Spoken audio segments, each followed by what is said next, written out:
So, greetings everyone. My name is Chandani Jaswal. I'm a co-team member here at Karwaan Heritage. We are back again with another guest lecture for the Karwaan Beyond the Myth 2.0. And tonight we're joined by Professor Audrey Truschke. Professor Audrey Truschke is a professor of history at the Rutgers University in the United States of America.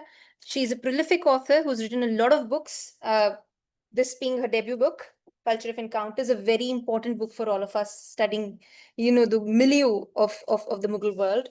Then we had Aurangzeb, which needs no introduction to the world. It gives a different lens to how Aurangzeb was understood and viewed.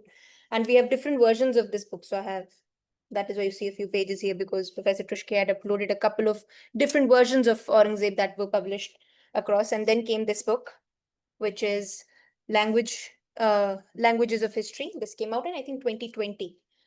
And then we had, this is my favorite book. This is a book which talks about Hamida Banu Begum's Ramayana. It's a collective work done by Professor Truschke and Professor John Seiler. And now the book that ma'am's just come out with in June 2025 is this. It's India, 5,000 Years of Our History.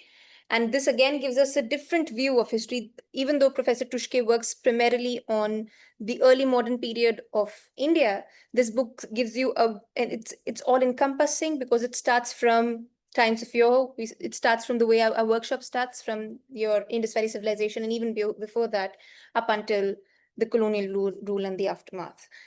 The lecture that Professor Truschke would be speaking to us today is about Mughal history. Talks about new archives in the Indo-Muslim rule. We're very, very excited to have you, ma'am, and we look forward to your lecture. So thank you so much, Chandani, for that very kind introduction. I love that you have all the books. I'm thrilled to be with you all today. I do have a PowerPoint. Hold on. But I don't see. Able to share this. Yeah. Oh. Hold on. Okay. Give me 1 second, guys. Okay. You guys can see the PowerPoint? We see the Zoom screen, ma'am. As in which says zoom.com. Okay, hold on. That's the wrong one then. Here we go. Yes. Wonderful. Okay. So thanks everyone for being with me this evening. Still late morning for me on the East Coast of the US. I'm really happy to be with you all today to talk about history, myth, and the importance of separating the two. All right, the title of my talk is New Archives and New Narratives, Sanskrit and Indo-Muslim Role. And I want to start out today by stating what I consider to be an unobjectionable premise. And if you object to this premise, well, that is what Q&A was invented for. My premise, hold on, is this: that there are two distinct genres of myth-making in South Asian and Indian histories. Okay, maybe there are more than two, right? But I'm going to name two distinct ones today. These two genres are very different from one another in nearly every respect. The first genre are politically motivated rewritings of the past. These range from whitewashing to vilification to straight-up fabrication. In the South Asian context, we most often see political myths inspired by religious nationalism, whether that's Pakistan's far right or India's far right. And those two have a lot more in common than either of them wants to admit. The second kind of myth-making is really more of an internal academic matter, and it concerns our collective tendency as scholars to retell the same stories over and over, focusing on the most privileged communities and using the same set of archival resources. To put it bluntly, we really like to repeat ourselves and each other. Now, both types of myth-making have the potential to block our access to the past, stall historical research, and spread bad ideas. But the similarities end there. These two kinds of issues have different origins, and so in my view, they require very different solutions. Also, the second one, us repeating ourselves and each other, it isn't all bad, as I'll elaborate on shortly, because repeating each other is also how we spread knowledge. I'm going to spend most of my time today talking about the second kind of myth-making within the academy and what we can do about it.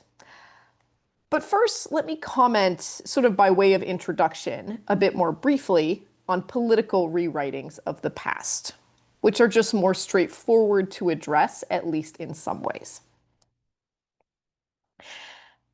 Now, we've witnessed many attempts to change history in the past decade or so under BJP rule in India. And that's the case study I'm going to use for today to talk about this kind of myth-making. As we're all familiar, Hindu nationalist leaders have done the following. They've eliminated Indian figures from the Mughals to Nehru from school textbooks, as if these folks just never existed. They've misstated who won certain battles. They've invented empires, projected Hinduism onto the Indus Valley civilization wrongly, claimed that a shockingly high number of mosques are actually Shiva temples, always a Shiva temple, asserted that Vedic peoples flew planes, and of course denied the fascism of Hindutva. Just this past week, as many of you probably followed, we saw yet another go-around with demonizing the Mughals, with changes this time to the NCERT textbooks. I think it's important to note that there are groups other than Hindu nationalists in India who have advanced politicized versions of the past. One that's gotten a certain amount of press in recent months is the idea that the Indus civilization was Dravidian, a point unproven by available historical evidence. But that argument, that kind of myth-making, it has neither the force nor the harm of Hindu nationalist rewritings of history. As you all know, much of this sort of politicized discourse about Indian history occurs on social media, from X to WhatsApp, but it's also seeped deep into Indian education at this point.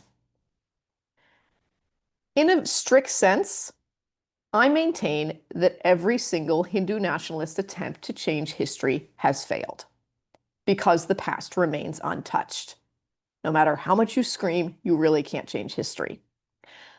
But these far-right fantasies and the fanatics, as well as the apologists behind them, have managed to create, at this point, a generation of Indians who have a swirl of disinformation in their minds and remain ignorant about their actual history. That is tragic. The proper way forward, vis-a-vis this, for professional historians, is actually intellectually very straightforward, if a tad dull academically and dangerous in the real world. We simply correct the misinterpretations with sound arguments and evidence. Let me give you two quick examples. Many of you will be familiar with this 4,000-year-old, give or take, seal from the Indus civilization. A lot of folks have come along and said this is a proto-Shiva, one of the Hindu gods, but that's anachronistic. It's wrong. Shiva was not imagined in human history for another millennium or more after the creation point of this seal. This cross-legged guy, probably modeled on a Eurasian Lord of the Animals deity, that's also seen on Proto-Elamite seals from roughly the same period as the Indus Valley civilization.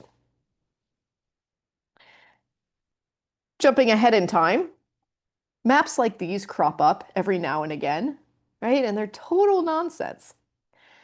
There never was a Rajput empire, ever. Rajputs were a series of fractured groups. They shared a caste warrior identity, but decidedly did not share territory. In fact, I sometimes give as an extra credit question on undergraduate exams, what were the dates of the Rajput Empire? It's a trick question, which is why it's extra credit. The correct answer is never. The Rajput Empire never existed. Now, correcting political nonsense about history, it's fairly easy, kind of intellectually, to do. but is really difficult to get people to accept the truth. That kind of persuasion and the challenges to it, it really has to do with modern identity politics, as well as the immense political and social power of the BJP and affiliated Hindu nationalist groups. Those modern subjects are very important. I and many other scholars have spoken about them at great length. But that's not what I'm going to talk about for the rest of today, because today is really a conversation amongst historians, not with everyone else.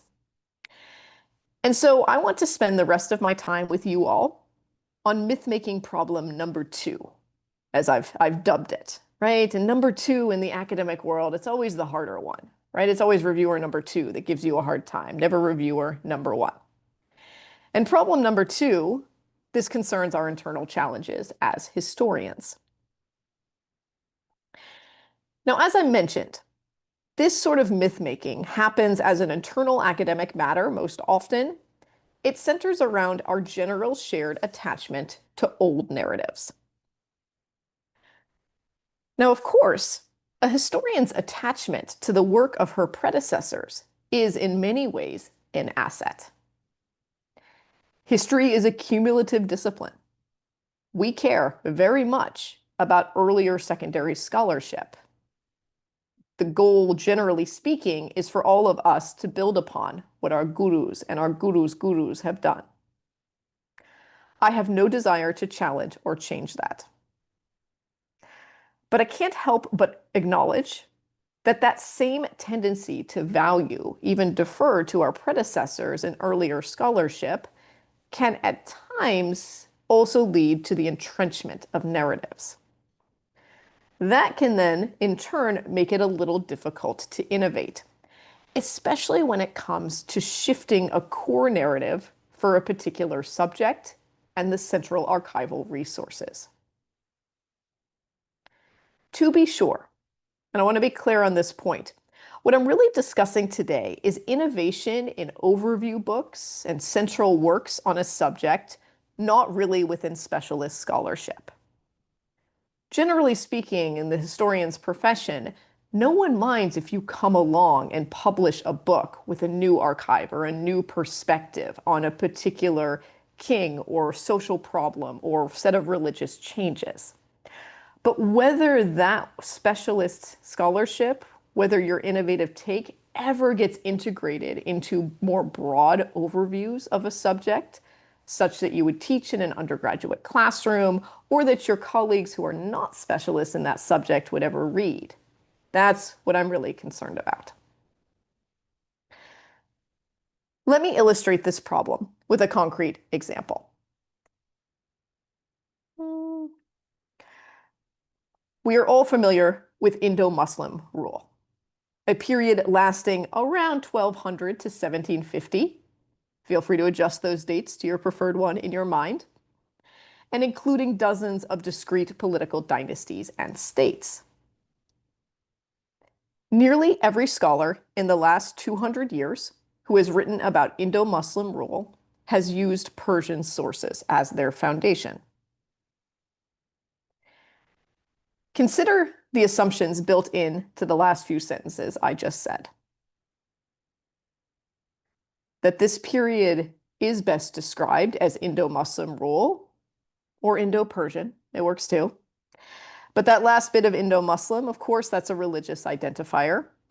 There's also the assumption that Persian sources ought to be our key sources. Those are really big assumptions, and they're just the tip of the iceberg. They undergird and lead to a series of other ideas about historical events, actors, sources, and emphases during the second millennium in South Asia. So, for example, when thinking about Indo-Muslim rule and using Persian sources, we might say something like the following. The Mughals are a Timurid dynasty, descendants of the Mongols as well, and are best understood in Persianate and Islamic frameworks. That same basic argument especially that last bit on the Persianate and Islamicate frameworks, that holds in conventional South Asian historiography for all Indo-Muslim dynasties, whether it's the Tugluks, the Shah Miris, the Sultanate of Madurai, or the Nizams of Hyderabad. Many scholars defend this view, and I'll give you some examples related to the Mughals. In 1994, Shireen Musfi published Episodes of Akbar that draws exclusively from Persian sources to educate readers about Akbar's life. In 2002, Wheeler Thaxton wrote, and I quote him, "The history of literature in the Mughal Empire is basically the history of Persian." In 2016, Michael Fisher published his short history of the Mughal Empire. This is sort of our most recent overview book on the Mughals. And there's at least a little progress. Okay, Fisher mentions Sanskrit a handful of times, although mainly in connection with Rajputs and other Hindus. But I don't believe he cites a single Sanskrit text. With due respect to Dr. Musfi, Dr. Thaxton, and Dr. Fisher, and many other of my esteemed colleagues and teachers, I contest the point that they explicitly or implicitly make through their sources that the Mughal archive is in Persian. Persian isn't all that's relevant. And so I want to pose the question today. What if we read a different archive? There are rich, deep, non-Persian archives on Indo-Muslim rulers, including in Sanskrit. What if we read those Sanskrit sources rather than Persian sources alone? The short answer to that question is that we would see an entirely different view of Indo-Muslim rulers. And those new or alternative Sanskrit-based views, they are currently not accounted for at all in our standard narratives. And that's a problem. Because it means collectively that we are presenting one side of the story from one archive as the entirety of relevant history. And that will not change. Our historical narrative won't improve until we broaden our archives. Now, as many of you know, I've worked on Sanskrit sources on Indo-Muslim rule for a number of years. I've published 2 books on the subject, both specialist scholarship books aimed at other scholars predominantly. But these days, I'm thinking a lot about how to present historical narratives in a broader sense to a broader audience. And this is sort of coming off the heels of the publication of my most recent book titled India. Today, what I want to do is sort of think in that broader lens. How do we present overarching narratives? But draw upon both these previous books that I've published, as well as my ongoing work. Okay, like any scholar, of course, I have another book I'm already working on. I'm working on a book on Akbar, so I'll be drawing on that. And I want to consider seriously this question of how our narrative of Indo-Muslim rule and specific dynasties might change if we took Sanskrit sources seriously. Not just as some sort of side archive for specialists that appear in specialist books, but as part of the Mughal archive, to be consulted by everyone who works on the Mughals. And I'll talk about one other dynasty as well. Now I'm going to begin with Akbar, because I'm working on a book about Akbar, all right? But also he's the most well-known, well, one of the most well-known, definitely the most well-liked of the Mughal rulers at present. What I'm showing you here, this is a typical slide for me that I use in undergraduate teaching. Like I literally just took it from a PowerPoint that I show my undergrads, right? I often do this. This is my Akbar 101 slide, right? Like the key data on the guy. So there's nothing on this slide that you all don't already know, but this kind of synthesis is really relevant for considering how to change overarching narratives, especially the last bit, which I didn't sort of give away on archives. What are the major sources? What should we put there? Now, we have a lot of secondary scholarship on Akbar, right? As well as popular books. There's a new popular biography of this man every year, it seems, each one worse than the last. There's quite a bit of academic work too, much of it quite good. And yet, what is the last book, good or bad, on Akbar that you have read that did not rely more than any other source on Abu Fazl's Akbarnama? And secondarily, on a set of other Persian medium histories by Badawi and various others.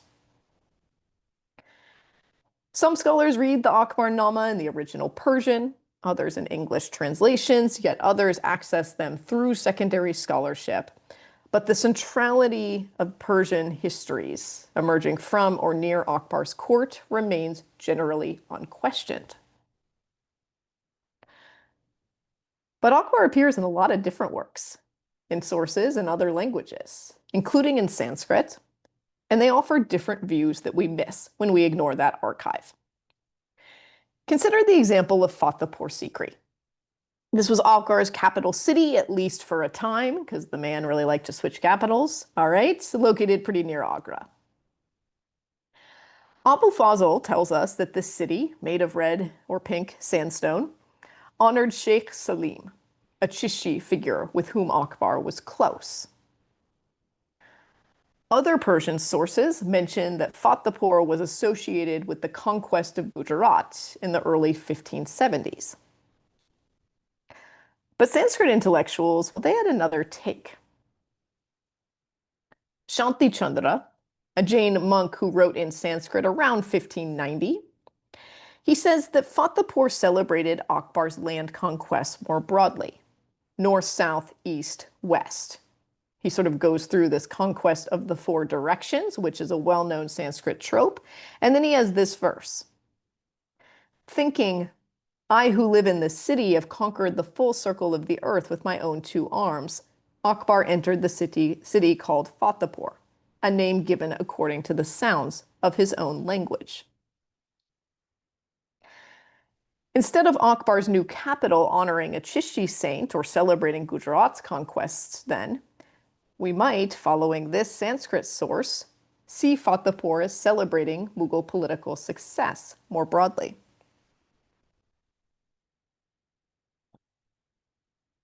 Also, there are mason marks on the backs of stones and bricks at Fatehpur Sikri, made by the workers who built this city. Right? We always say Akbar built Fatehpur Sikri, but like he didn't lay any bricks, right? He paid people to do that. Now, I would say these mason marks, they're in Hindi, not Sanskrit. But still, if you add them all up, they indicate pretty clearly that Hindus outnumbered Muslims among the builders. Instead of seeing Fatehpur as an Indo-Muslim city then, or a Sufi center, we might see it as an Indian building project that cut across religious lines. Building Fatehpur also cut across gender lines, by the way. We have numerous painted images of the construction. They are not strictly documentary, but they do show women. You can see a couple here doing various jobs. Now, details such as these about female construction workers and mason marks and Sanskrit sources, they might emerge when we get into the weeds on Fatehpur Sikri, as I just did. But why are the mason marks in the Sanskrit text? Why are those the details? Whereas the Persian sources are the foundation, worthy of mention at the outset as the baseline. Might that ever change? Now, I quoted from Shanti Chandra, a Jain monk who spent time in Akbar's court. She was one of a number of Jain monks who sort of hung around the court. Shanti Chandra wrote this 128-verse Sanskrit poem titled Kripa Rasa Kosha, the Treasury of Compassion. He says the work was for Akbar. That's what Abu Fazl says about the Akbarnama too, by the way. But I'm more interested here in what this Sanskrit work tells us about Akbar. Just as Abu Fazl places Akbar in Persian and Islamic contexts in the Akbarnama, Shanti Chandra places Akbar in Indian and Jain context in the Kripa Rasa Kosha. He tells us that Akbar was fierce on the battlefield and yet sought to avoid harming living beings. He ordered bans on animal slaughter, we hear, and bore divine marks on his body. All of that accords with early modern Jain values. But we don't hear about Akbar being presented as a Jain hero very often, do we? One of the more interesting sections of Shanti Chandra's text, especially comparatively, concerns Akbar's mother. This is not Akbar's mother. It's just a representative image, all right? Shanti Chandra tells us how Choli Begum, which is his name for Hamidu Banu Begum, Akbar's mom, experienced these sort of telling signs of bearing a great son while she was pregnant. She had these auspicious cravings of wanting to grab a sword and then play with a lion. Simultaneously, she declined musk and pearls, since those are obtained by harming animals, which goes against Jain ideals. In contrast, Abu Fazl is somewhat infamously uninterested in Mughal women. Okay? He does, however, tell us about Alankwa, a Mongol ancestor of Akbar. And according to Abu Fazl, she sort of conceived via a divine light that then she sort of passed down through her sons and eventually gets to Akbar.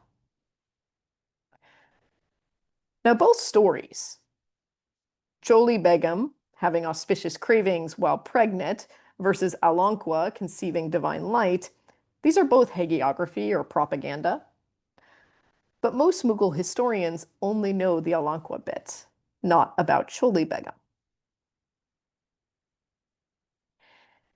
These days, there's a certain amount of debate out there about whether the Mughals were Indian or foreigners. The answer, honestly, is both. Kind of depends on the time period, audience, source, and perspective. Reading different sources helps us to further point out that there were different images in vogue during Mughal rule as well, drawing from different traditions. Now, I'll give one more example from Akbar's court of something that I think should be central to all narratives of his imperial identity and reign, but still is often relegated to a few sentences if we're lucky, and the footnotes if we're not. That is the translation of Sanskrit text into Persian. Over several decades, Akbar sponsored the rendering of more than a dozen Sanskrit texts into Persian. These included storybooks, histories, technical treatises on subjects ranging from how to take care of horses to mathematics, philosophical works, the epics, and more. The Akbari translation project was one of the most extensive translation projects in all of pre-modernity across the world. The translations went on for decades, literally. They involved some of the most illustrious members of Akbar's inner circle. They were also really expensive. All right? One way to illustrate that is with this manuscript. This is currently housed in Lucknow, the museum there. Now, if you are familiar with Indo-Persian manuscripts, if you work with them at all, you might be familiar with this sort of burnished gold between the lines, often appears on the first or the first two folios of the text. But in this manuscript, the burnished gold covers the entire thing. I should have looked up how many folios, but it's 400 some, right? And this burnished gold is all over every single one. That's really expensive. To put it briefly, translating Sanskrit texts into Persian was the most sustained, resource-intensive cultural project that Akbar's court ever undertook. It is one of the crowning cultural achievements of pre-modern India. So I think that these translations ought to be central amid the archive for understanding Akbar and his reign and changes to Indian culture and society during his rule. The translations are critical for many reasons. One of them is that for thinking about Persian, okay, and Akbar's selection of Persian as the official language of Mughal rule and administration. And here our language boundaries get a bit slippery. these translations, they're in Persian, right? You've got one on the screen in front of you. You can see that, but they're based on Sanskrit sources. And they're often mediated through Hindi, sort of through verbal transmission. So they're multilingual in their creation process. They also often remain multilingual in the text itself through retained vocabulary. Many of the translations retain hundreds, sometimes thousands of Sanskrit words. Some also introduce Hindi terms. So to return briefly to Wheeler Thaxton's proclamation that the history of Mughal literature is in Persian, or Michael Fisher's argument made through how he cites Sanskrit in his short History of the Mughal Empire book, that Sanskrit is really associated with Rajputs and Hindus. And that stuff just doesn't seem to hold water. If we think specifically about Thaxton's claim that the history of Mughal literature is in Persian, well, do we include these translations along with their reams of Sanskrit and Hindi terms? Maybe it's better if we just consider the history of Mughal literature to be multilingual.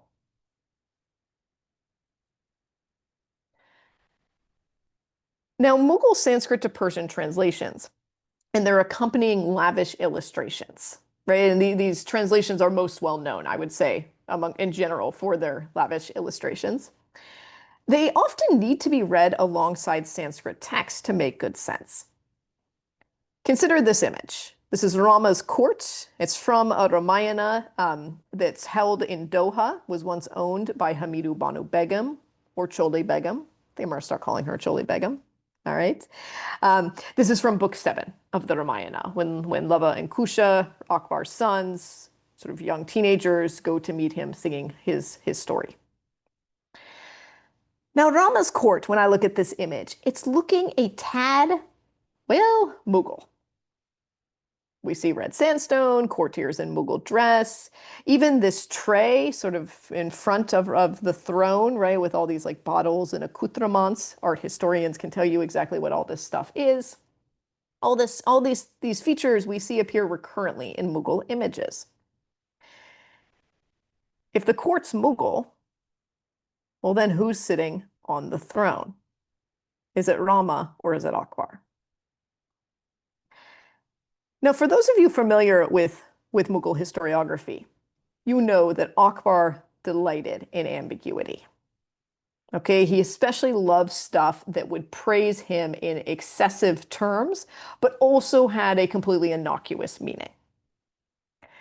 For example, Akbar really liked the phrase Allahu Akbar. This can mean God is great. It's an unobjectionable Islamic phrase that appears all over the place. But Allahu Akbar can also mean Akbar is God. Okay, and this is why Akbar liked it. It has a veneer of sort of cover up. No, I'm just saying this normal stuff we all say, but then also this extreme praise of Akbar. I think we see something similar in an image like this. The guy on the throne is both Rama and Akbar. And we can see that if we pair this, more clearly we can see it if we pair this image with Sanskrit sources. Okay, because Akbar was regularly identified in Sanskrit sources with Rama, Krishna, and other Hindu deities and kings from the past. It's a recurrent theme. Consider these lines. These are from a Sanskrit grammarian who worked for Akbar. He wrote in Sanskrit a grammar of Persian, which is totally mind-bending. All right, he wrote this work around the same time as this image and generally the Akbari Persian Ramayana was produced. The lines go. Since Brahma was described by the Vedas as changeless and beyond this world, i.e., Brahma's not going to reincarnate here, therefore Akbar, great ruler of the earth, was born in order to protect cows and Brahmins. His virtuous name is celebrated throughout the ocean of Shastras, among scriptures, histories, and the like. It is established forever in the 3 worlds, and therefore with his name, this work is composed. It's no surprise that cows were protected by Lord Krishna, son of Gopala. But it's truly amazing that the Lord Vishnu descended in a family of foreigners that loves to harm cows and Brahmins. Akbar protects cows and Brahmins.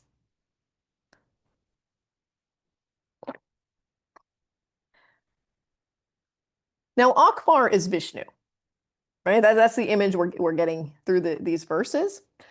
This is not a particularly common image in Persian sources, and thus it's not common in general takes on the propaganda of this Mughal king.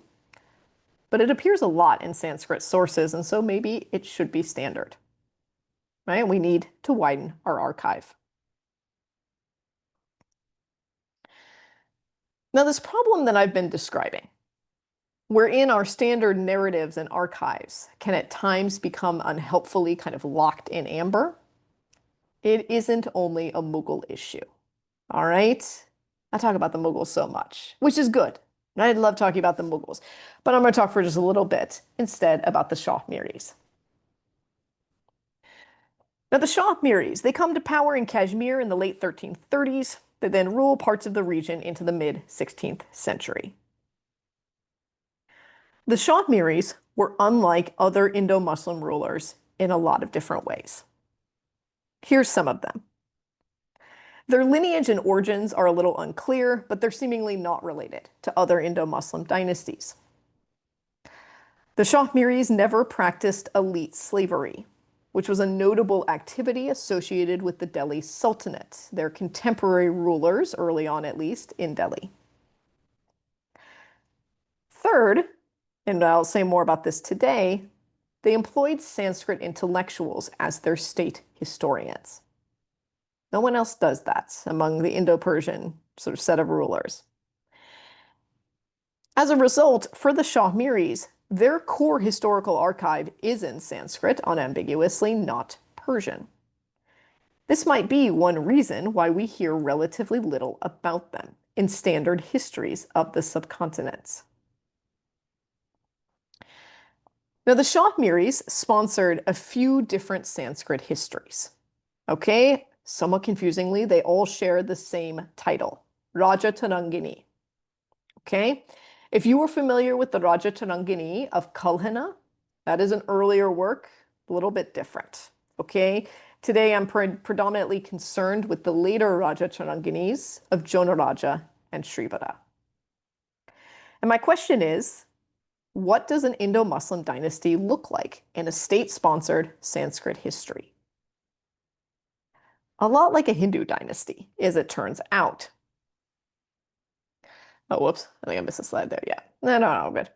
All right, so the most famous Shah Miri king, okay, their Akbar, if you will, was Zain al-Abidin. Okay, if you know the name of one Shah Miri ruler, it's probably him. He ruled in the 15th century. And here's how Jonaraja introduces him. All right, this is Jonaraja's patron. King Zain felt immense sorrow that the region had been oppressed by Mlecha rulers. And so, step by step, he rescued the region of Kashmir as Vishnu had done for the earth when it was oppressed by demons. Now, that word Mlecha, that usually just means Muslim in 15th century Sanskrit. Many people would say it includes the Shah Miris, but not Jonaraja. Right? For him, the Shah Miris are rescuing Kashmir from the Mlechas. This is just the beginning of Jonaraja's interesting take on his patron.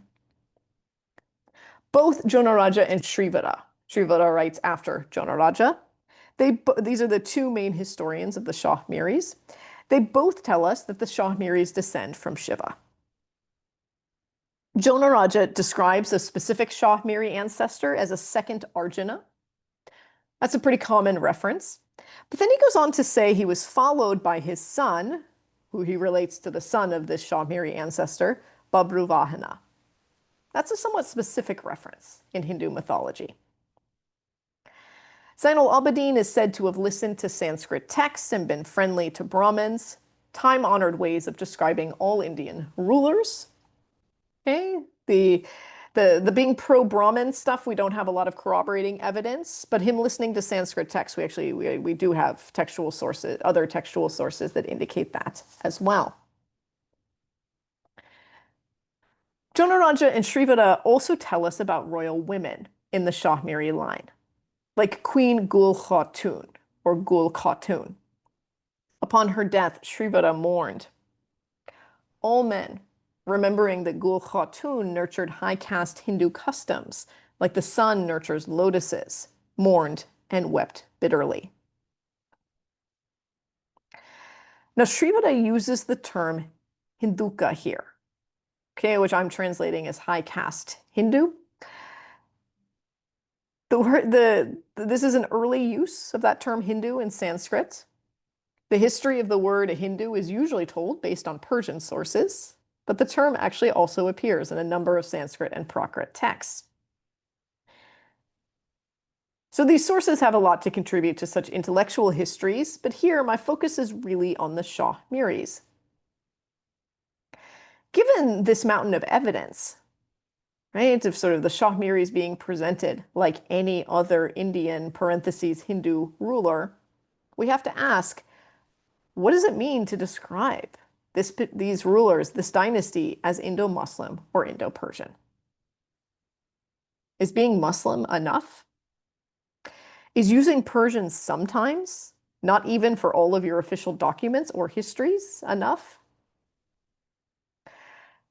If that was the case, by the way, the Rajputs, all the Rajput lineages who also used Persian sometimes, right, they would be Persianate too. Most people don't say that. I mean, are the Shah Miris, are they really Indo-Muslim in any meaningful way? I'm not clear that's the best characterization. In any case, the Shah Miris don't seem to fit our standard narratives for Indo-Muslim rule, which, at the risk of repeating myself, is perhaps why they're relatively rarely mentioned.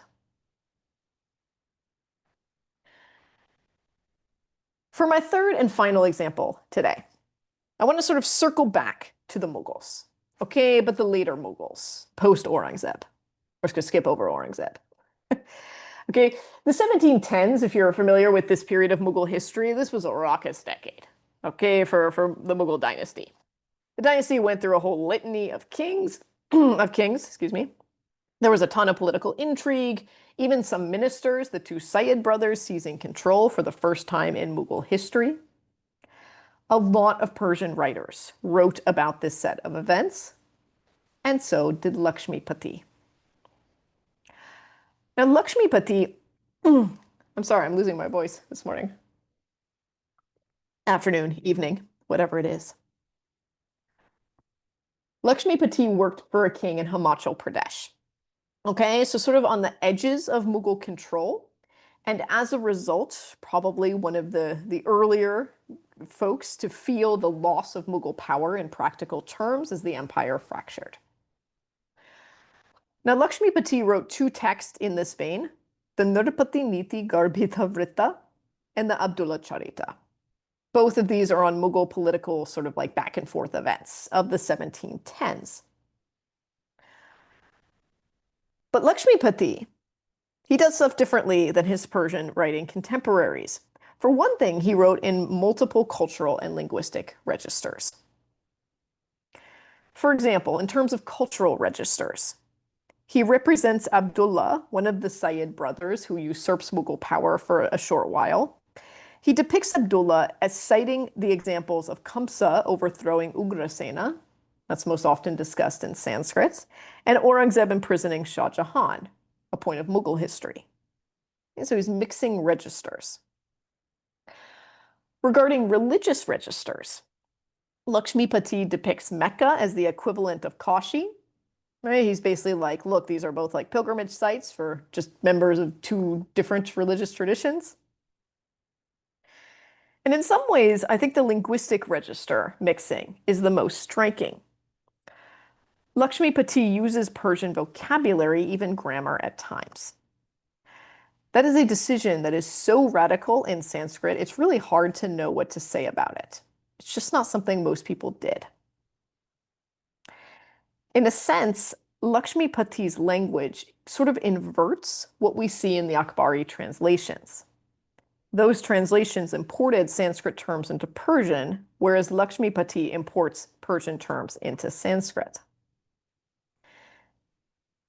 This mixing of languages and references, it marks his works, like some others we've encountered today, as a bit between archives. Such mixing, especially the linguistic mixing, it also makes Lakshmipati difficult to read. I will freely admit that these texts have actually never been fully intelligible to me.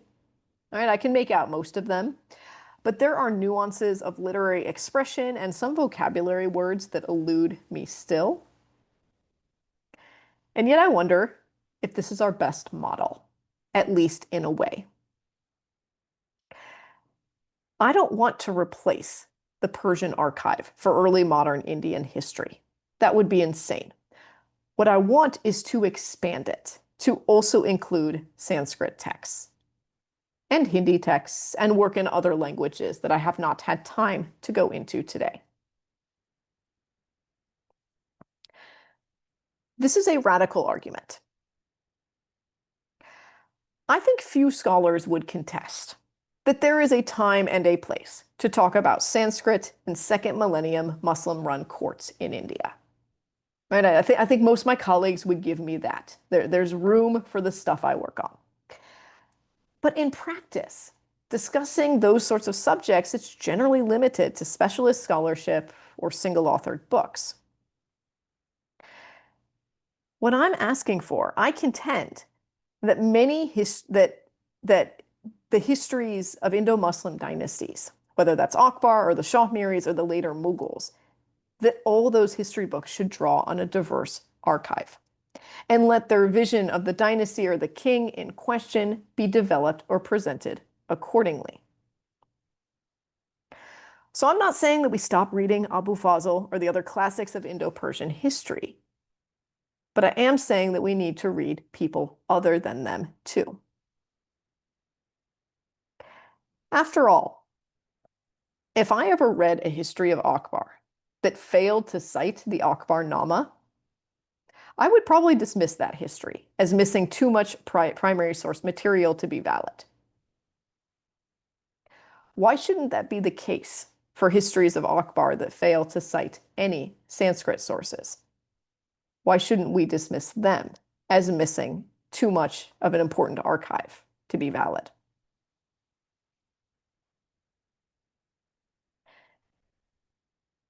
In very brief conclusion, I want to return to the two types of myth-making in Indian history that I identified at the outset. If I had focused my comments today on genre one, the political rewritings of the past, I doubt I would have had many detractors in this room. That's precisely why I talked about genre two and made the harder and admittedly more provocative argument to expand our archives and thus the possibilities of recovering new facets of the Indian past. Now today, my discussion, I've really kind of mixed history and historiography. But as I mentioned, I'm just starting with work on a book on Akbar, all right? And that's going to be a work of history, not historiography. So I do plan on putting my words into action about this expanded archive. And I think that we'll all meet a very different version of Akbar as a result. At least that is my hope. I thank you all kindly for your attention, and I'm very happy to answer any questions on this and or other subjects.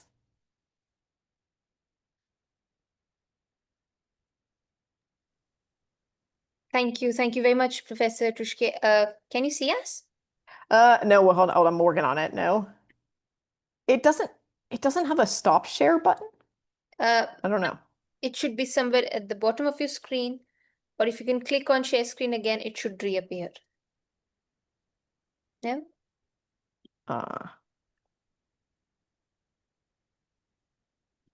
Oh, I see.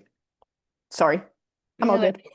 Thank you. Thank you very much, ma'am, for introducing us to so many myriad of sources on Mughals. Of course, as students of history ourselves, we tend to focus on the Akbarname and now a little on art history, but to think of the Jain texts and narratives, and especially of the mixed language that has been used, that was very wonderful. whilst the people are putting their questions in the chat, you can also use the raise hand feature, ladies and gentlemen, to ask your questions yourself. I'll use the chair's privilege to ask a question this time. Ma'am, my question was that when you said that Lakshmipati was mixing languages as in Sanskrit and Persian words together, is it the way people in India speak today sans the English? I mean, when we speak, once I started learning Persian, I realized that a lot of words that we use in India today in Hindi have a mix of Sanskrit and Persian and Arabic as well. So is that how Lakshmipati was writing at that point of time, if we take the English out of the parlance? Or is it something different altogether, the way he's mixing words? It's not a bad comparison. I think maybe a better one would be Hinglish, right? When you're sort of speaking in a mix of like Hindi and English. Because I feel when you're speaking in Hindi, not your average person is not aware, right, of like, which words are of Persian origin and which are of Sanskrit and which are of neither. It's just sort of it is the language.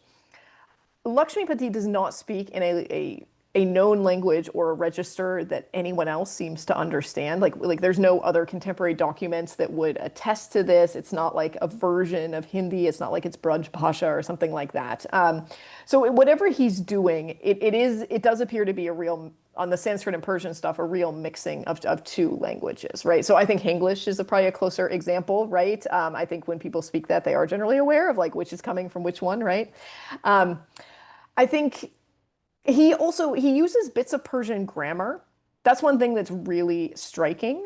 So I mean, for the Persian speakers in the room, he especially uses ra, that sort of marker. Um, he uses dar at times, like meaning in as a preposition, like things like that, which just you'll borrow words, right? I mean, we all know the lists of, a few hundred, Hindi words that now exist in English and are English words, but like we don't have any Hindi grammatical constructs in English, right? Like that stuff doesn't transfer as well. Um, it's hard to imagine somebody reading and understanding Lakshmipati's text that did not have a pretty solid grasp of both Sanskrit and Persian. Right. So, I mean, whatever he's doing, it's pretty innovative. It's not in, there's not like a lot of other texts that sound like it. There are also vernacular words in that text. That's actually, if anyone's looking for a project, that's long been a kind of enigma that no one's ever really figured out. Is like, what are some of the vernacular words, if you know Hindi, are halfway recognizable, but some are not. So there's a lot going on there. And ma'am, how different is his language from the common language that was spoken at that point of time? Would people be able to identify a few words, or has Persian not percolated down in the society at this point of time that much? In the late 18th century, but I think, I think your Persian words for vegetables were probably relatively widely understood in a bizarre context. Your Persian grammatical markers, that I don't know, right? Of course, his work is in Sanskrit. So, I mean, he's writing for an elite educated audience. There's no doubt about that, right? Like, your Joe Schmo on the streets of Delhi, that's not the audience for this work. I think we know relatively little about the reception history of the text, which I wish we knew more about that. Please keep putting your questions, everyone, because I have a few. Mughals are my favorite topic, so I can go on and on. So please feel free to stop me and put your questions in the box or raise your hand. My next question was with regards to the word Malech. Now, when the Shamiris are using that word, are they aware of the origin of this word, as in what it meant in the ancient texts of India? Or are they just using it because that's the word that is used for foreigners or outsiders or people outside? Are they aware of the history of this word when they're using it? Or how they would connect to this word? Because they're not a part of the caste system, are they? Do they I see? mean, so I would say Jonah Raja, who's writing the text, is definitely aware. Yes. He knows exactly what militia means and where it comes from and how it's used. The guy, he was, quite well educated. He's a Brahmin. He definitely knows the etymological history of this term, right? Of being, used in a negative sense for foreigners and outsiders. I also think, Jonah Raja, he's a Brahmin who's working for an Indo-Muslim dynasty, scare quotes. he knew that this is a term that is used for Muslims, right? I mean, that was just common knowledge by the 15th century when you're writing in Sanskrit. Whether Zainal Abidin knew all of that, I do not know. That gets into actually a larger question of how the Shahmiri kings understood these histories. We don't really have evidence that they were that good in Sanskrit. Like Zainal Abidin might have known a little bit of it, but it wasn't like everyone in the dynasty line was fluent. So how these works were ever read or understood is another question entirely. But look, I mean, I think what Jonaraj is doing, like this is the power of propaganda, right? I mean, you know, like anybody else coming in from the outside would be like, look, like the Shahmiris, like they're the foreigners. They're the ones that are coming from outside the region and like conquering in. They happen to be Muslim. We use this term for Muslims. But Jonaraja wants a different story, right? He wants these guys to be presented essentially as Hindu rulers, right? And the fact that they are not Hindu, that they are Muslim, this does not seem to stand in his way, right? Which I think tells us something about the flexibility of political propaganda in early modern India. And also like that flexibility extended across religious lines. The fact that we are all surprised by this now, that may be more indicative of sort of the hardening of religious boundaries, right? This might be sort of, it's harder for us to imagine. And obviously it wasn't that hard for him to imagine. So. Oh, thank you, ma'am. I can come back to the last question. We have a question from Vidya. Vidya ji asks, I was wondering between Persian and Sanskrit records and writing, which one sounded more like the court's or the king's version, and which one was more of an impartial writing? So that's a great question. I would say there is no impartial writing from pre-modern India. I mean, that's a fantasy, right? Everybody's got a bent, everyone's got an angle of some sort, and our job as historians is figuring out what that is, and then what we want to do with it, right? And it's worth stating that as a historian, there are times when we're set out, and then you want to understand the propaganda and where it comes from, right? And you want to be clear that's what you're doing, but sometimes you care about the kind of the hagiography, the made up stuff. Other times you're really looking to like get down to the facts, and then you're trying to strip away the propaganda. Both of these are legitimate historical exercises. You just got to be clear what you're focusing on. I will say in terms of like which one was more the king's version, I think they all are. And this is part of what I want to argue really is, thinking about the Mughals, and this is true for most Indo-Muslim rulers, we all tend to assume that their vision is most clearly articulated in Persian sources, right? So Akbar's sort of primary vision of himself and how he wanted to be seen by his people, that he's sort of getting that done through Abu Fazl. I think he's getting one vision through Abu Fazl, but I don't see why we should discount the Sanskrit sources. Jain authored, Brahmin authored, they give us an entirely different vision of Akbar, right? Any ruler, this is true in pre-modernity and modernity, by the way. Any ruler that is truly successful in the propaganda department usually has multiple versions of themselves out there at any given point for different audiences, right? Think about Modi. Modi's very good at that, right? So I think for Akbar, he cares about what Abu Fazl is saying, but he also cares what Shanti Chandra is saying, right? That is reaching an entirely different audience. And so I don't see any reason why we should consider like Abu Fazl, like that's the official headline version. And then all this other stuff is like details below. Why can't they both be, along with various other archives and sources, the official versions, aimed albeit at different communities? Thank you, ma'am. I see Aarti first, then Anindya, then Tarun. Aarti ji, please go ahead. Yeah, thanks so much, Professor Truschke. It's an honor. We are such fans of your courage through all that has been happening. My question is a sort of an extension of Chandani's first one. It's really fascinating, the Lakshmipati example. And my question was, how much of that was just him being sort of idiosyncratic and innovative and interesting versus a representation of other such examples, of incorporating more Persian writing or ideas into, I guess, Hindu or Sanskrit literature narratives? Yeah. That's a great question. So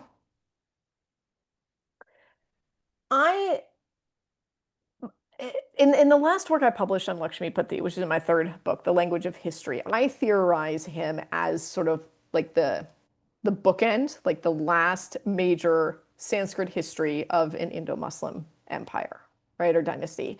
And in that sense, I sort of view him as kind of like the culmination of the tradition, and he does all, so I think there, I see him as he's in line with these earlier authors, but he's much more exceptional in the incorporation of Persian terms, right? Earlier authors like Jayanaka and Ganga Devi, who wrote in the 12th and 14th centuries, respectively, they viscerally hate Persian, right? People always imagine, Hindu authors hate Muslims. They actually don't seem to care much about the religious stuff. But Sanskrit intellectuals early on really didn't like Persian, right? They refer to it as the screeching of owls and like howling animals and all this stuff. They thought, especially the lack of retroflex consonants, that was like a real downside for them. Anyways, this makes sense, from the point of view of Sanskrit literature and kind of the internal linguistic discourse about the specialness of Sanskrit. I do wonder if there's, in fact, I don't wonder. I know there are other ways of thinking about Lakshmipati. I am not deeply familiar with 18th century Sanskrit sources. Most of my work really does end with the 17th century. Not a lot of people have actually worked on 18th century Sanskrit. It's way late. It's after the alleged death of Sanskrit, even though we have a ton of Sanskrit intellectual production in the 18th century. And so I think there's still a lot of work to be done there in terms of like figuring out what other texts might be around that we read him against, right? I will say I've done no work in the specific region of Himachal Pradesh, so that I'm not able really to comment on that specific local context, but I wonder if that might be helpful as well. So all of this to say, yes, I think he's relatively exceptional, but I wonder if we find other sources, if we might find at least some further context and connections there.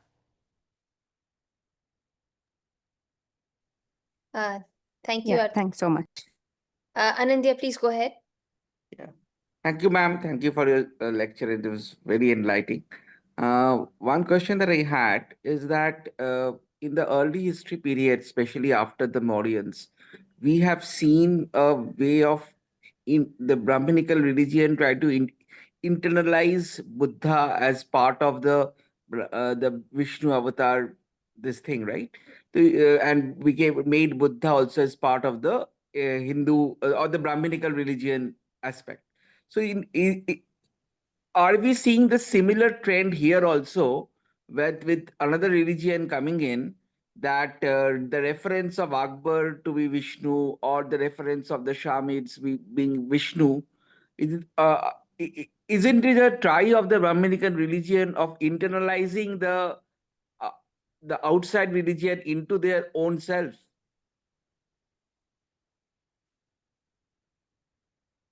Maybe. Except, I suppose, the one major difference I see is that this is not, like the examples I give are not coming from religious discourse, right? So, the example I gave from Krishna Dasa on, Akbar being an incarnation of Vishnu, this is not from like a Vaishnava theological text, right? Like this is from a Sanskrit grammar of Persian written on Akbar's orders that presumably he paid Krishna Dasa to do. Like this is an imperially sponsored work. And so I think that praising Akbar as, sort of the Vishnu of our age, basically, of his age, I don't think this is really about religion, right? I mean, obviously the language of Vishnu, I mean, there's religious stuff there, but I think this is predominantly just like, this is what you say about Indian kings, right? Like, I mean, being the Vishnu of our age, like, I mean, every king from like, the Cholas, the Rashtrakutas, like everyone says that stuff. So I really do see it as being a bit more political, right? I also think I didn't give examples of this, but there are many moments in Sanskrit literature on the Mughals where it is recognized that they follow a different religion, right? The Jains have some really creative like ways of dealing with that and saying like we all worship the same God kind of things. Jains were under pressure to admit and to say that they worshipped a single God in the Mughal court, so that if Jains worshiping a God sounds a little odd to you, that's part of where that's coming from. So, I mean, I think maybe, yeah, I don't know that I see it as kind of the same kind of appropriation, right? You can call it political appropriation if you want, but not necessarily religious. Thank you, ma'am. Tarun, please go ahead. Hi, Professor Truschke. Thanks for coming here and presenting this to us. I would like to understand if this project that you have undertaken of consulting Sanskrit texts for finding out alternative histories that might have been missed till now.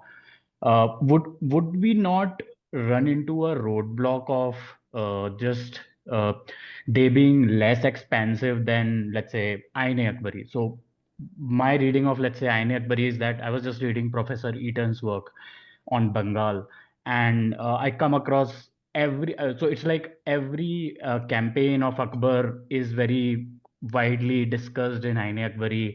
What happened in Gujarat? What happened in Bengal?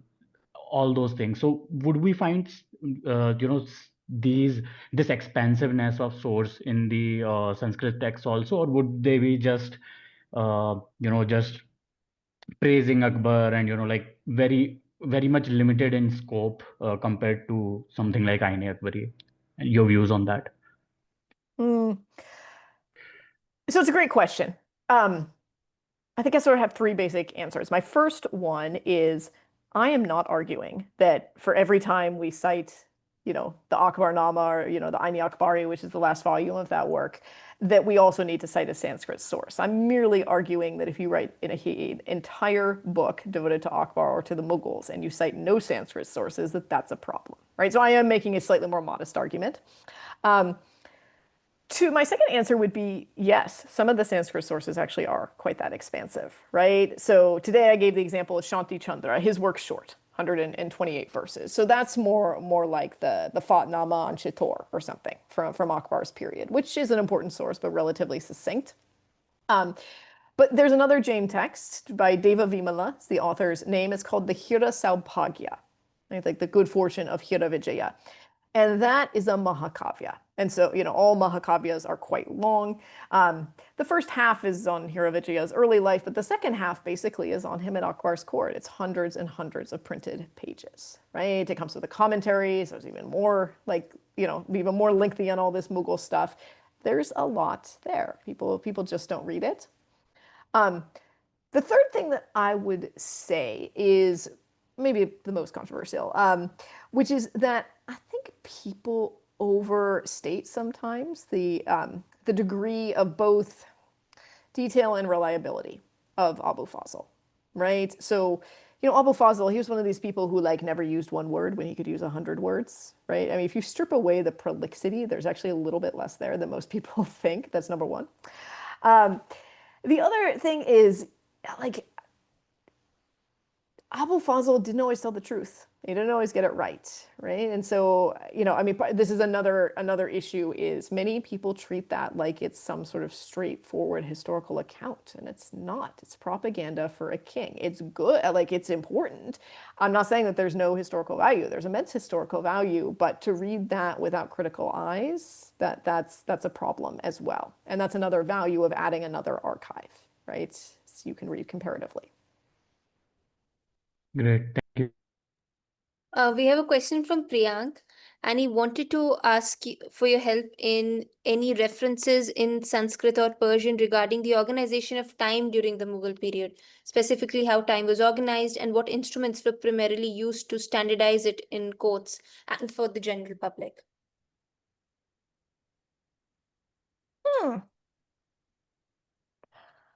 I mean, there's certainly kind of standard ways that come up in our Persian histories, right? Of counting, so many garis and things like this. They're a little bit later, you start to have the sundials, Or is it like the big sundials, right? And those are always to local time, right? That's why none of those sundials work anymore because we've, standardized all the time zones, right? So I don't know if anyone ever notices that you go to like the big astrological, like, parks in Delhi or Jaipur and like it doesn't actually tell you the right time. Anyways, yeah, I mean, certainly Sanskrit sources had an entirely different way of organizing time. I mean, especially like the meta time. Okay, right. I mean, you have, your sort of like 4 yugas coming down to the Kali Yuga. In Jain thought, there's actually 6 yugas, and we're in the 5th one. So we're not to like, we're in the Dushama one, not the next one is the Dushama, like the really, really, really bad one. So there's that. I would say, sorry, I know I'm just rambling. It's just like what's coming to my mind. In the way that this interacts that I have seen is, so in standard Islamic thought, the world, at least of the Mughal period, the world's 7,000 years old, right? That's a standard thing you see in all kinds of Muslim authored works. Akbar was very interested in questioning that. He liked the idea of a longer history for a lot of reasons. For one thing, it's only a very powerful ruler that can change how we view time. Also, he wanted to be compared to all of these ancient Indian rulers that we would say are mythological today, but it didn't work with the 7,000 time span.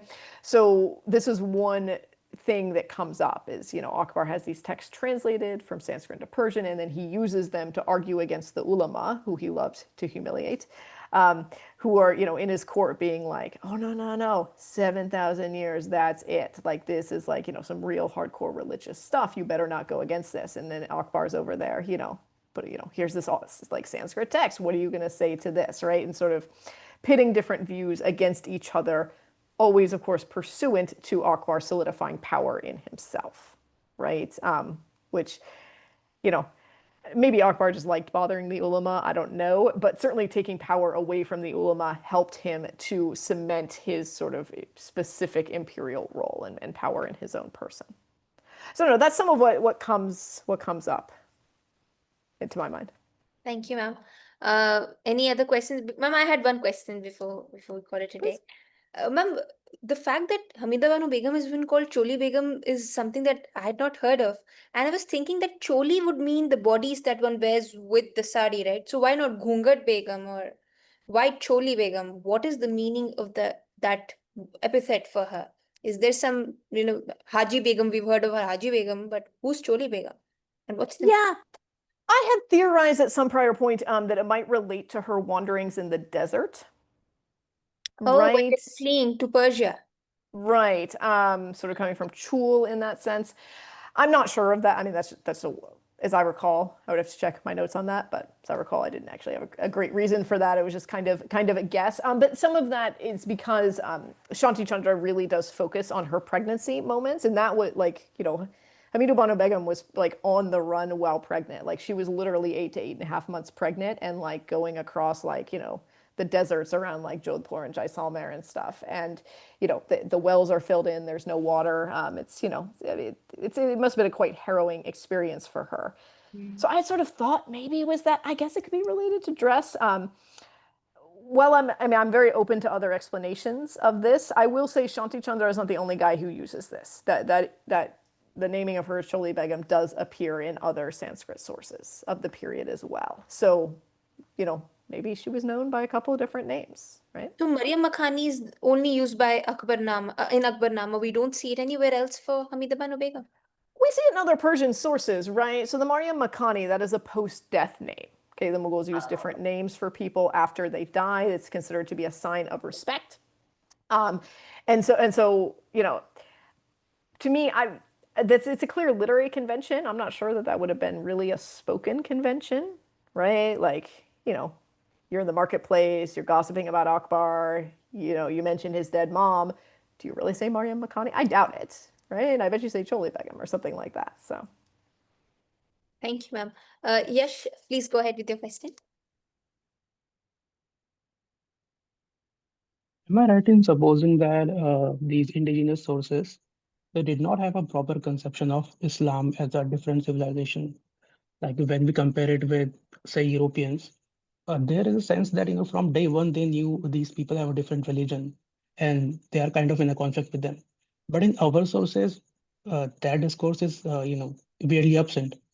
And, I also wonder, why don't they call these people, like, they call them Turukshas and Militias.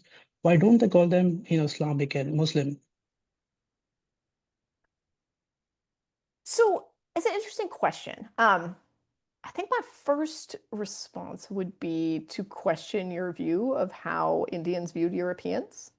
Okay, by no means did most Indians, when European colonialists show up, view them as irrevocably different. On the No, contrary, a ma'am, I great meant many, no, can I finish? Europeans, from their first encounters knew Muslims to be a different people, right? Like there was this Oh, civilization conflict sure. narrative. They called them Oh, Boers, Mohammedans, and stuff like that. But it is oh kind of yeah. missing in our Okay, discourse.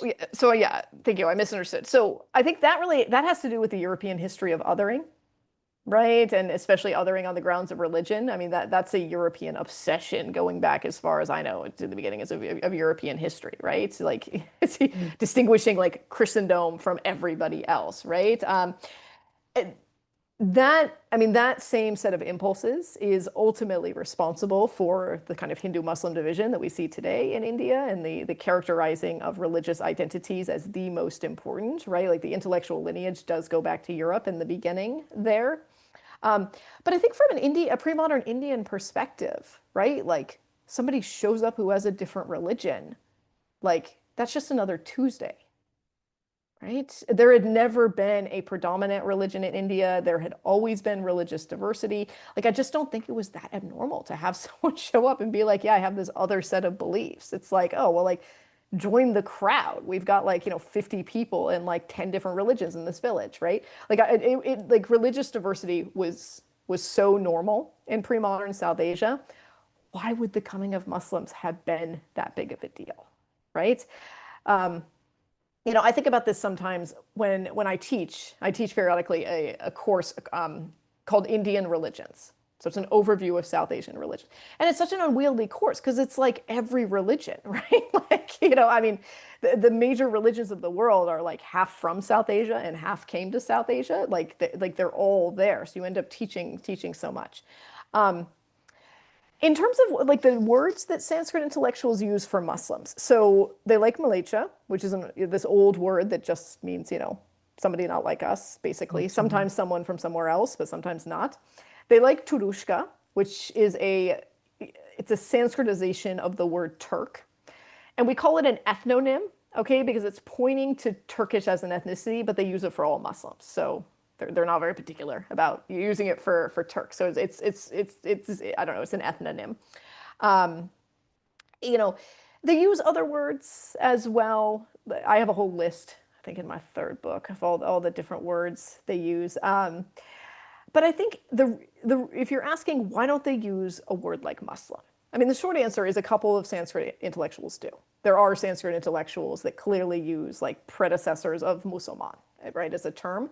But by and large, I think the best reading of why most Sanskrit intellectuals don't is that they weren't concerned with the religious difference, right? When they were trying to identify what about these people is different from us that we care about, they were thinking about things like where they are from or what their perceived ethnicity is, right? I mean, ethnicity, I guess in scare quotes, because in pre-modernity that looked different. But that's what they're thinking about. They're not thinking about the religion, right? I think it's helpful here, this is a basic point, but indulge me, to sort of remember that there are differences we care about and differences we don't, right? So imagine two men. One is wearing a white shirt, one is wearing a blue shirt. Most people do not care about that difference, right? It's like we don't have like divisions in our society on who wears white shirts and who wears blue shirts. But if one of those people has brown skin and one has white skin, people probably care about and notice that difference, right? Because that is a big division point in our society. If we know the respective citizenships of those two men and those are different, that might be a dividing point. We know how much money one makes, one doesn't. That's a big dividing point, right? But one has blue eyes and one has brown eyes. I don't know. Unless you're in like the Nazi camp, people don't care about that stuff, right? And so I think that the religion stuff, it just wasn't that big of a deal for most pre-modern Sanskrit intellectuals. If I may, when was this word, Muslim, first used by or indigenous writers? Oh gosh. I don't know about the word indigenous, by the way, right? Many Let's say Sanskrit Sanskrit. intellectuals were some of them were actually Muslim themselves. Many came from elsewhere. I would have to check. I say it in my third book. I want to say I found some sort of reference somewhere in like the 15th or 16th century, but not much earlier. And even then, that was more of a one-off, as I recall. Okay, I defer to whatever I published. that answers it. Thank you. Thank you, Yash. Tanpreet ji, please go ahead with your question. You're on mute. Sorry. I have a couple of questions, but before that, a comment come question on Yash question on, why were they not called Muslims? Is it possible that they were not referring to, say, Mughals or Turks as Muslims because one, there were already some population of Indian Muslims living here.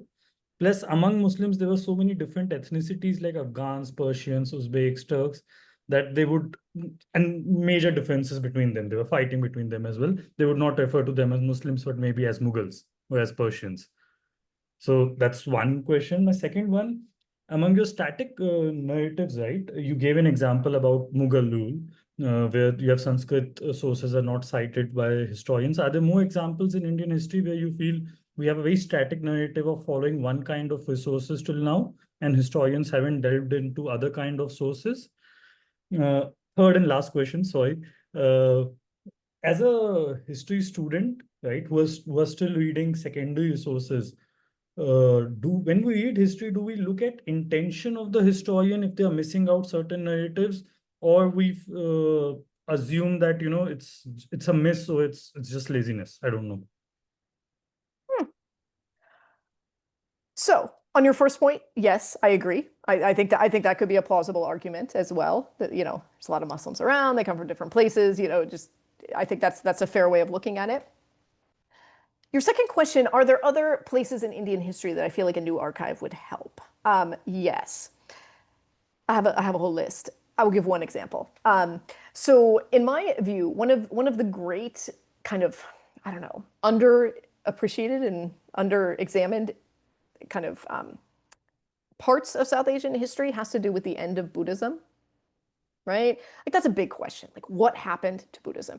And many scholars have pointed out including myself, why all the standard narratives are terrible for the end of Buddhism. Like all of our standard reasons, like Islam killed it off, that doesn't actually work. Hinduism won the argument, that doesn't work.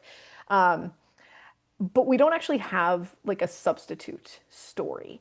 And I think that part of the issue there is that the study of Buddhism trends towards textual sources. And this part is not my original argument. Gregory Chopin wrote about this for decades. If you introduce a material archive, the whole history of Buddhism shifts, including like the early bit and its founding. And I think a material archive would actually be pretty helpful to rethinking the end of Indian Buddhism as well. So that's another place that comes to mind.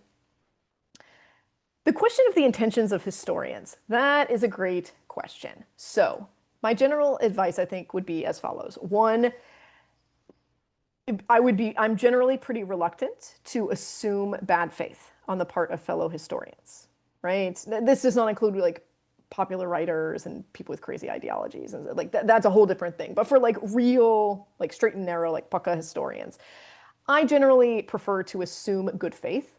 In my view, if you were going to accuse a colleague or another scholar of bad faith, like you best have pretty darn good evidence of that, and not just they got it wrong, right? Or they misread a text at one point. Like people make mistakes, or I have many scholars I vehemently disagree with, but I assume that they are arguing in good faith.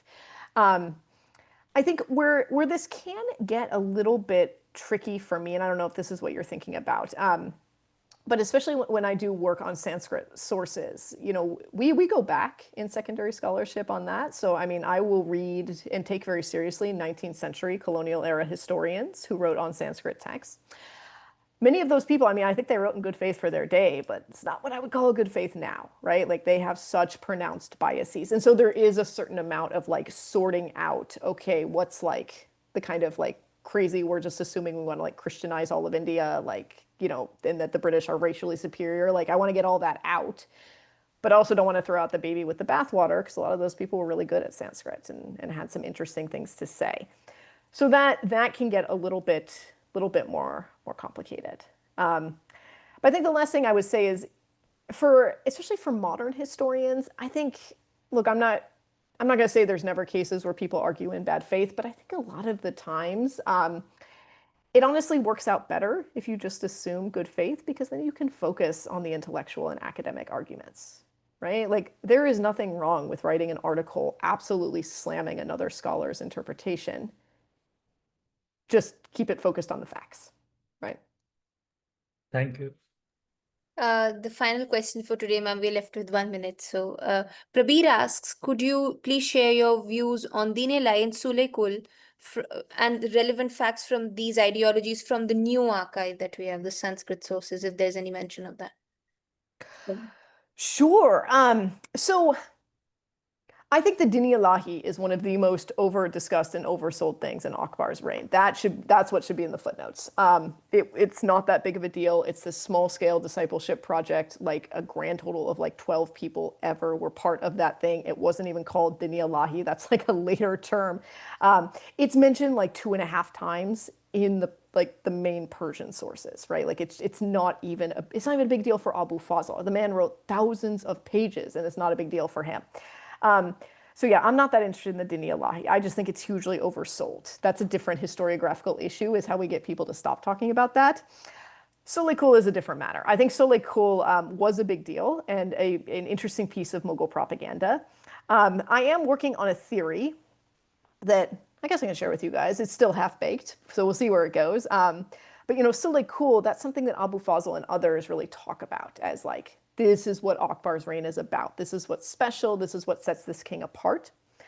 For Shanti Chandra, that equivalent is Kripa Rasa. Okay, Rasa is an aesthetic emotion. Kripa is compassion. Okay, there's a lot of different kinds of rasas in Sanskrit literary theory, but not Kripa. Kripa is not on the list. Like, other than a couple of Jain texts, I can actually find no reference to it. So this is like kind of a new thing. Like, it's not like Karuna Rasa, where like, you know, like Valmiki sees the hunter shoot the birds and he feels sad. Like, it's not like that. For Shanti Chandra, this Kripa, this compassion of Akbar, this comes out in his banning gambling and, you know, banning prostitution. And, you know, I mean, I don't know, Akbar may or may not have tried to do this stuff. He didn't succeed if he did. But all this stuff that he said he did, the bans on animal slaughter. And so I wonder, to me, what I would like to develop, if I can find the archival resources for it, is a constellation of concepts that help to explain Akbar's propaganda to different communities. So it's not just Sule Kul, it's Sule Kul and Kripa Rasa and whatever else I find. But that theory is still very half-baked. As I said, I'm at the beginning of the Akbar book, so.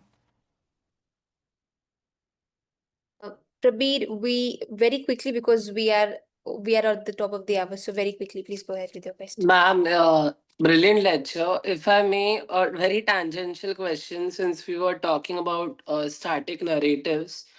Whenever we speak of the Indian freedom struggle, why is it like we always start with the British? Like, there are enough examples of, be it Travancore, the Diwan of Travancore, or even the Queen of Ulal, which is in Tulunadu, Karnataka, who fought the Portuguese or other powers, which was way before the struggle against the British. So, what are your views on the narrative surrounding the Indian freedom struggle regarding other foreign powers other than the British? So I think it's a fair point. I certainly think it's important to bring up. This came up for me in the India book that I just published last month. Many historians just begin with like British colonial rule, right, as the beginning of colonialism in South Asia. And if they ever mention the French and Portuguese and Dutch, it's like way later. I do begin with the Portuguese. I think many people would point out that, of course, the Portuguese never influence South Asia as a whole, whereas the British do, so that might explain that. I think ultimately The major shift that I hope to have participated in enacting in my India book regarding both colonialism and the Indian freedom struggle overall, all of that combined, is to center Indians in the narrative. And maybe that sounds like really basic, but think about all the histories of British colonialism you've read. Like you're reading about Indian history, it's all Indian names, and then suddenly it's all about like Mackenzie and Clive and, you know, like all these British guys. It's like Indians like evaporate from the narrative for like 150 years until we get to the Indian freedom struggle, and then they're back. And that is a really bad way, in my view, to tell history. Maybe the British, when they're writing their own history, which they should talk about colonialism more, maybe they should tell it as a British-centric story. I don't know. That is their problem. But insofar as British colonialism is very much an important part of Indian history, it has to be an India-centric story. And that leads to complications, because in my India book, I talk about all the Indians, not all of them, but a fair amount of Indians who ally with the British, right? I talk about Indians who support the British. I talk about loyalists. I also talk about people who oppose the British, right? But there wasn't an Indian view on British colonialism. There were a lot of different Indian views. Thank you, Prabir. Okay, great. Thank you very much, ma'am, for taking out time tonight and answering all our questions, and of course for the lecture and the new insights on Akbar. I actually do have one more question, but maybe I'll mail you now. We're already over time. But thank you very much, ma'am, for your time, for your scholarship. Ladies and gentlemen, please join me in thanking Professor Truschke for her session tonight. We hope to see you again, ma'am, on your book on Akbar. We're really looking forward to it. Thank you for joining me, everyone. Thank you. Thank you, ma'am. Thank you so much.